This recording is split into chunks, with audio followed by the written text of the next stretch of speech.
So this one's going to be called The History Beneath Baseball. And the way that I observe it or perceive it is like a revolving door of brief impacts. Um, the Saber player biographies project is something it's very powerful to me because in whole, right, when you look at this whole archive of the player biographies, which are very descriptive, they go into stories about each of the players, their backgrounds, their lives, as well as their participation in the sport and the efforts and the endeavors, the kind of bricks that they laid in the foundation of baseball. You are able to grasp, in a very meditative sense, the impermanent, ephemeral nature that the constant itself is the sport of baseball. It's the language. And through the language, you have this running current of human lives, which constitute the contribution to it. Right? So you have a Plato quote that says, "Time is the moving image of eternity." You have a Heraclitus quote that says, you never step in the same river twice. And I kind of want to put those two together and look at baseball as a sort of a running river of brief glimpses, flashes, so to speak. And I was thinking about Joe DiMaggio earlier, his character, and I was gonna do an episode on Greenberg and DiMaggio and ethics and character, moral value in baseball, and you see the sort of tragic heroism of the figure of Joe DiMaggio. It's almost like he was built to play baseball, and there was nothing more and nothing less to it. Beyond baseball, he faded into the distance. Um, and you look at his character on the field. I have a really great image of him hitting his one and only game-winning home run in the World Series. I think this was 1950 or 51, and he's touching home plate with his head down, and he's holding the hand of the bat boy. He's about to congratulate his teammate, and it reminded me of the quote from Joe DiMaggio. A reporter asks him, "Why do you play so hard? Why do you play so hard every at bat, every game?" And he said, "I never know if it's the first or the last time some kid in the stands or some child in the stands is watching me play." You get a glimpse there of just this really profound, compassionate humanity. I look at someone like Hank Greenberg and what he said to Jackie Robinson, the support he gave to Jackie Robinson when he came to the major leagues, or Pee Wee Reese, right, his teammate that stood by him, right, put his arm around his shoulder in the toughest and most trying times of Jackie's attempt to integrate baseball. What you have here, these are like glimmers. It's like light hitting the sun, hitting the water as the river rushes by. These are glimmers of just this profound spiritual humanity that runs through baseball as a current. And this is the history I'm conjuring and that I'm summoning here, is that baseball itself retains all of this. This isn't a history of war. It's not a history of self-interest. The games themselves fade, the statistics fade, and there's something so powerful about these acts of teamwork and leadership, right? Because they show us, even just for these brief moments of these people's lives, what is actually possible, right? So, a lot of my work philosophically, right? Like I could bring Dostoevsky in. What we're really dealing with is a battle of darkness and light. We're dealing with a battle of human nature and the attempt to create meaning in an otherwise cold and unfeeling, selfish, perhaps even manipulative paradigm, right? Where people pursue things for their own interest and for their own interest alone.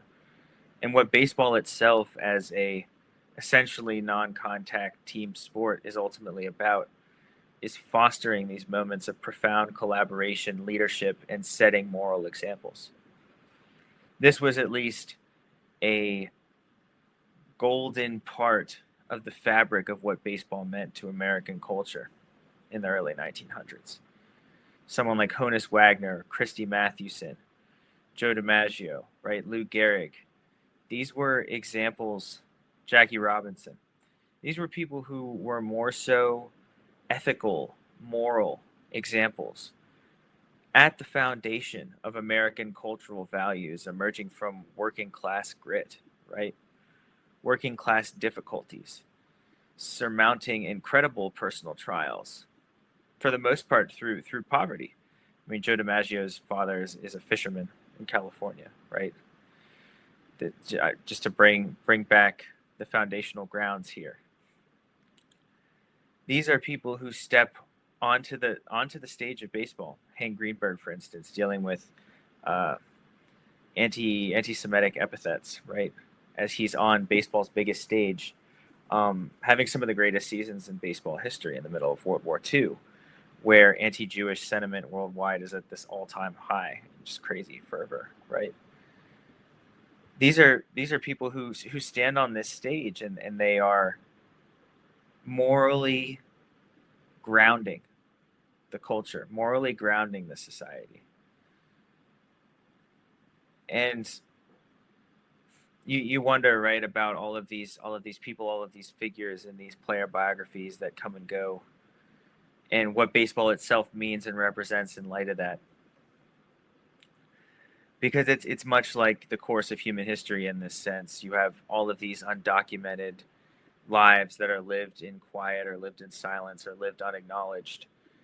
And you have to ask yourself, what does it mean, right? What are the consequences of this rushing river that moves on forever, right? What are the consequences of that? And I think for baseball, what it is it's the establishment of the political possibility of something greater for humanity, a greater possibility, collaboration, integration, mutual respect and dignity, leadership and teamwork. You have these moments, these flashes, and they're not flashes. To me, when I look at the history of baseball, I think about Pee Wee Reese with his arm around Jackie Robinson. Or I think about that moment with Hank Greenberg. He says, for every home run I hit, I felt like I was hitting it against Hitler, right? Or Lou Gehrig at the moment that he retires from baseball with his illness. These are moments of profound humanity. And again, as I was talking about in the previous video about the vision of history, that's the real baseball, right? That's the real baseball. And when we look in our world, right, whether it's political strife, national strife, religious strife, racial strife, we're looking at a world that is empty of values and empty of meaning, and for a large part empty of culture. We're looking at a majority struggling with basic self-serving impulses. Right? It's the selfish gene, so to speak, I think is one of the terms that's used. And we look at that, and I think there's a common sense, especially in the modern world, of a deep foundational corruption, which is a communal neglect, right? A neglect of basic humanity. And this descends further and further and further into a poverty of the spirit. And when I look around me, right, I see this foundational legacy of baseball that's still there. It's still breathing. It still has memory. It's a tradition that's been kept. It's a lamp that's been lit and has been kept lit over really an age, right? And I look back through this history, and I look back through the ephemera or the light that's cast off from this river of baseball, right? This endless river and flowing river of contributions, of lives, of struggles, of hardships, and of moments of transcendence, right? Moments of real presence and real humanity. That Lou Gehrig speech is just one of those great ones as well. Because what he does is he stands there in a profoundly humble human moment on the verge of the end of Lou Gehrig. And he stands there and he says, this is I'm proud to have been a part of this, right? I'm proud to have been a Yankee. I'm the luckiest man on the face of the earth, right? Baseball is full of moments like this. I think of someone like Roberto Clemente and his humanitarian contributions to people who are suffering, right? When we look for a moral and ethical compass in this world, when I look for it, it's easy. You could look at philosophy, you could look at literature, but what you're really looking for is you're looking for something grounded, and you're looking for something rooted, and you're looking for something real. And baseball provides a platform for that, and it's very ingenious and ingenuitive method of construction through the necessity of teamwork, right? Individual contribution to the greater whole, which never can possibly surmount the greater whole. The importance of that, the ethical responsibility to your teammates, and the importance of leadership through trial.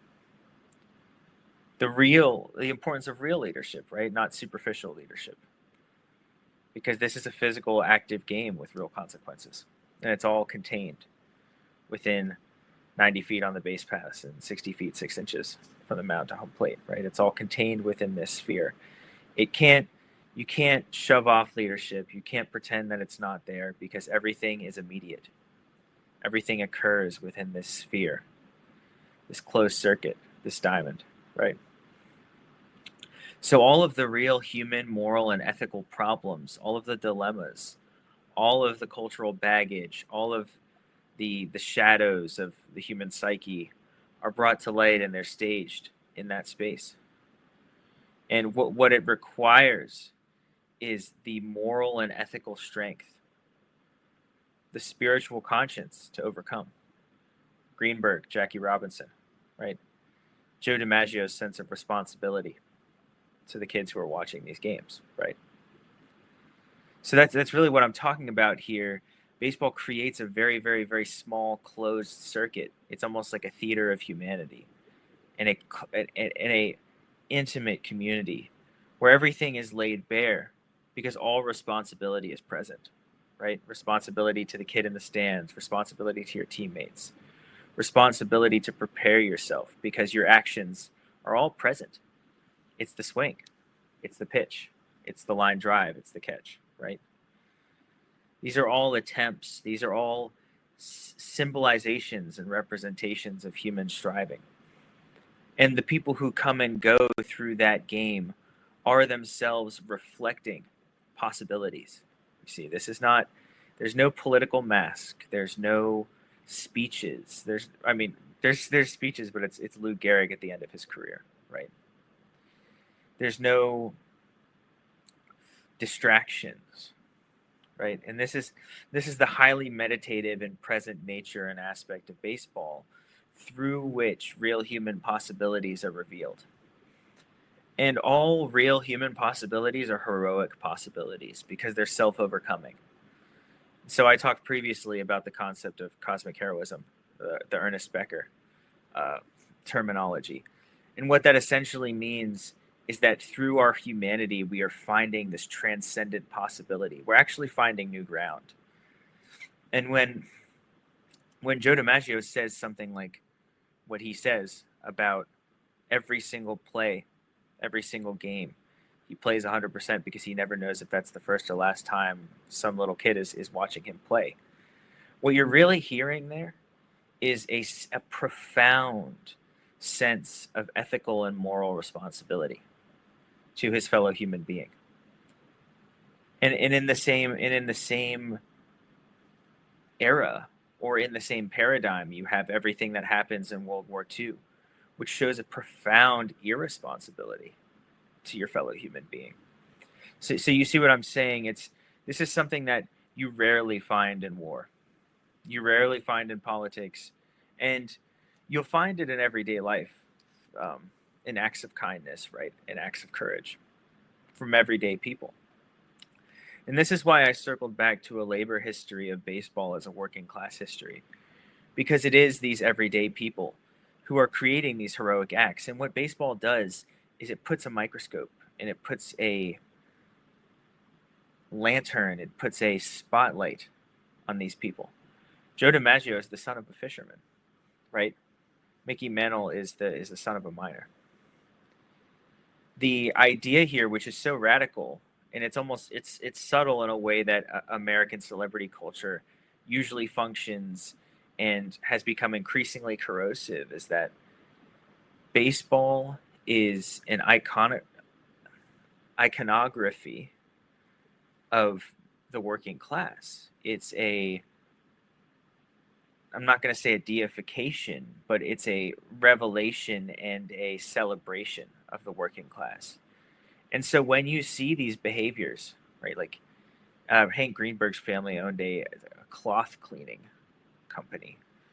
You see these behaviors on the national and even the global stage from these players who exhibit profound ethical and moral responsibility and kindness, compassion, right?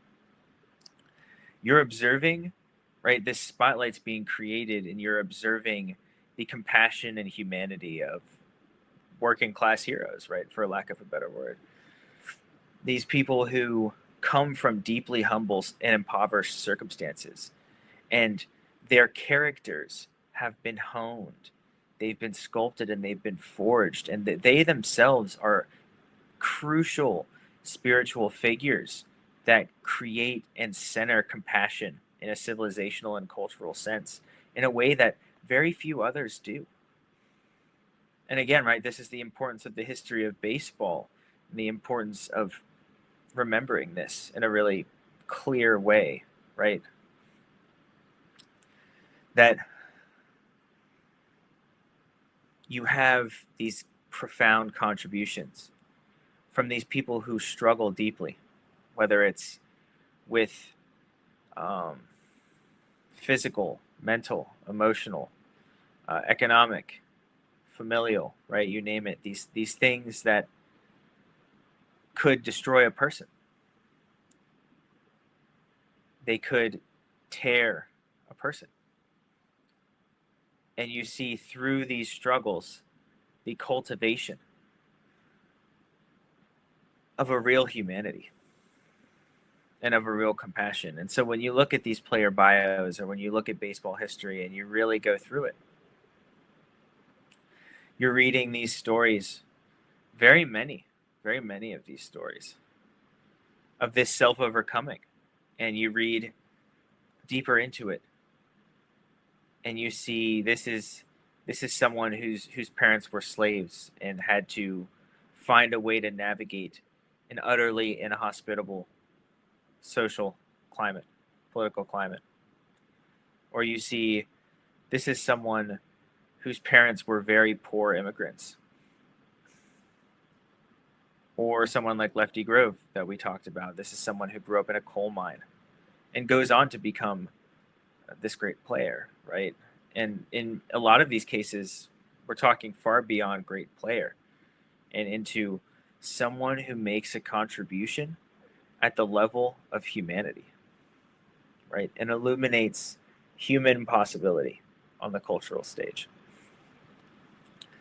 And that DiMaggio quote, I think, is just a really good summary of that, because it's not isolated, but it's a profound example of the kind of compassion, humility, and humanity that defines a great deal of the contributions of baseball's greatest figures and its most human figures, in a way that you will see, right, in other cultural realms or theaters, right? But there's something about baseball as a deeply communal act and phenomenon that ripples throughout every stratum of American culture and society. It's not somewhat gated as it would be in art or in literature or in philosophy. It's not limited to a grassroots community organizing endeavor. These are moments in which acts of compassionate, heroic humanity are mass broadcast. And these are figures who, again, become icons. essential documentary forces in the history of America that are immortalized in songs, that are remembered in stories, that are remembered in jerseys and cards. Um, and this is what I think about when I think about baseball as a historical river, is that you have these people of great striving and discipline. And this is, of course, not all baseball history, right? You have a lot of like self-serving behavior, self-righteous behavior, um, behavior that lacks compassion and integrity. But there's something profoundly powerful about a figure like DiMaggio or Christy Mathewson and what they meant and what they mean to American culture, right? You have someone like this who is performing in the way that they are on this national cultural stage, but is also the person that they are. And this is it's a deeper level of political engagement than essentially all politics, because what they're providing is an example. Who they are as an example. And this is something that undergirds and lays the foundation of the importance of baseball and baseball history, not just as entertainment, not just as a sort of innocuous cultural phenomenon, but as the real moral, ethical, and humane foundations of American civilization. And this all comes back to who these people are and where they came from and what they endured, their character. So that's some thoughts here. I will catch you on the next one.